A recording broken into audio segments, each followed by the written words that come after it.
Oui, merci Monsieur le Président. Cette nouvelle stratégie régionale du tourisme, déclinée en 4 axes prioritaires, cible bien les enjeux du tourisme dans notre région. Cela dit, nous souhaitons tout de même vous interpeller sur 3 points qui nous semblent essentiels de notre offre touristique qui reste vraiment à développer. Tout d'abord, Christelle de Crémy en a parlé un petit peu tout à l'heure, il s'agit de la qualité de notre offre de restauration qui est vraiment un sujet qui doit nous interpeller puisqu'elle est aujourd'hui un gros point noir de notre région, et ça vous le savez. Alors que nous disposons d'un patrimoine gourmand riche et de qualité, il semble que celui-ci ne soit pas valorisé comme il le mériterait par les sites touristiques. Cela s'explique, à mon avis, par plusieurs choses. La première concerne l'offre de restauration des locomotives touristiques de notre région. Alors qu'elles sont les premières vitrines de notre patrimoine gourmand, bien souvent, elles ne mettent pas du tout en valeur nos produits régionaux et proposent une offre de restauration de qualité médiocre.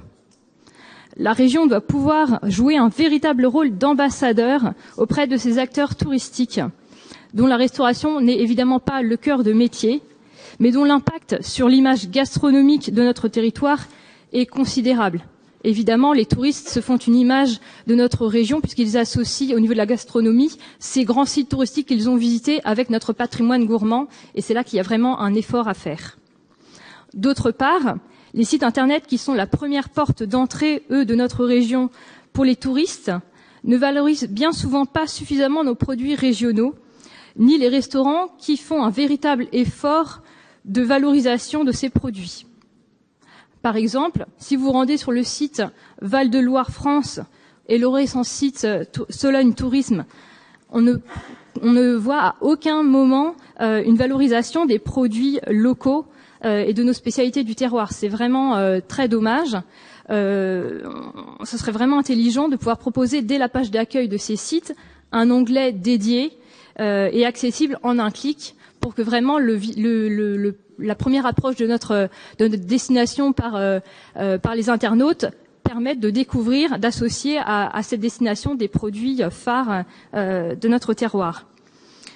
On peut citer par contre un site qui a bien joué le jeu, c'est le site Berry Province, qui lui, je trouve vraiment, il est remarquablement bien fait, et on accède tout de suite justement à ces produits régionaux du terroir, et on peut tout de suite identifier justement le Berry avec ces produits.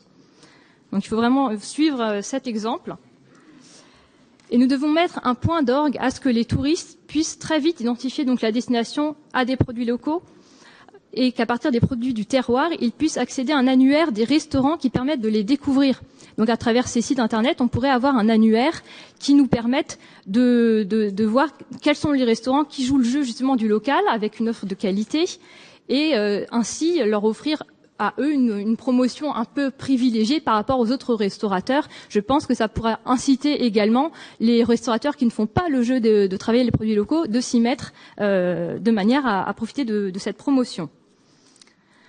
Je ne peux me résoudre par exemple à l'idée que personne n'associe notre emblématique tarte tatin à la belle région de Sologne, de notre territoire, alors qu'elle est connue à travers le monde. J'ai vécu aux États-Unis, je peux vous dire que la tarte tatin, là-bas, ça fait rêver. C'est un des plats qui est vraiment associé à la France. Et malheureusement, les gens pensent, même en France, que c'est un plat qui est originaire du monde de la Normandie, puisqu'il est composé à base de pommes. Donc vous voyez, il y a vraiment un effort de notoriété à faire autour de ce plat. Il faudrait enfin intégrer les produits régionaux phares à nos différentes campagnes de promotion touristique afin d'associer la gastronomie au château. Par exemple, on fait toujours des grandes campagnes des châteaux, notamment dans le métro parisien. Pourquoi ne pas en profiter pour associer un produit gastronomique justement à cette image des châteaux? Enfin, le deuxième point à développer est l'hébergement touristique.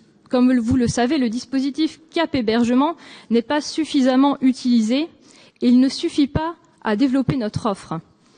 Il faut aller beaucoup plus loin. L'aide de l'agence DevOps sera d'ailleurs fort utile en ce sens, mais il est indispensable de mettre toute notre énergie pour développer une offre hôtelière haut de gamme qui manque cruellement à notre territoire et particulièrement au Loir-et-Cher. Par exemple, il faut savoir que le Loir-et-Cher ne compte aucun hôtel 5 étoiles et qu'il compte seulement 7 hôtels 4 étoiles, là où l'Indre-et-Loire compte 27 hôtels 4 étoiles et un hôtel 5 étoiles. Il y a un vrai déficit de l'hébergement haut de gamme en Loir-et-Cher. Sans une offre hôtelière haut de gamme intégrée dans un bâti patrimonial de qualité, nous ne pourrons répondre aux exigences de la clientèle étrangère qui cherche un certain niveau de prestation pour ses séjours à l'étranger. La région doit se retrousser donc les manches et chercher des porteurs de projets et des investisseurs en leur soumettant les opportunités immobilières qui se présenteraient sur le territoire pour accueillir de tels projets hôteliers.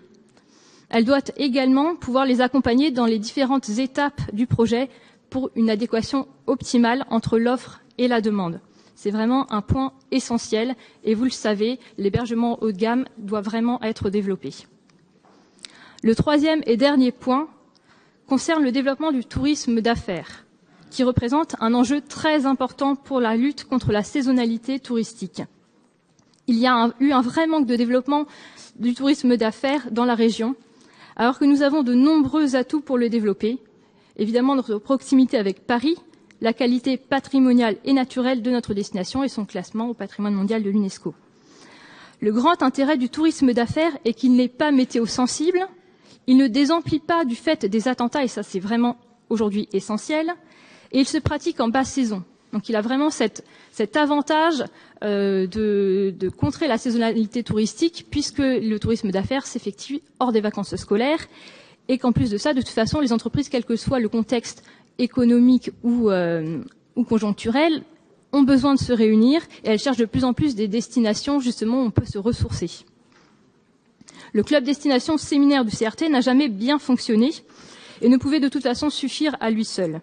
Il est d'ailleurs question d'y mettre un terme, nous en avions parlé lors de la dernière réunion du CRT. Il faudrait créer une nouvelle structure spécialisée et entièrement dédiée au tourisme d'affaires, qui est un véritable rôle de développement de l'offre d'affaires.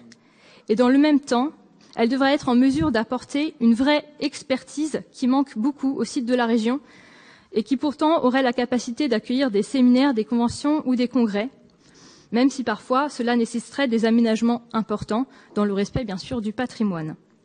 Le tourisme d'affaires doit devenir le nouveau fer de lance de la région, comme ce qui a été fait avec la Loire à vélo. Le développement du tourisme d'affaires est bien sûr indissociable du développement d'un hébergement haut de gamme et des modes de transport sans lesquels nous ne pourrons accueillir de manière optimum les touristes d'affaires. Merci.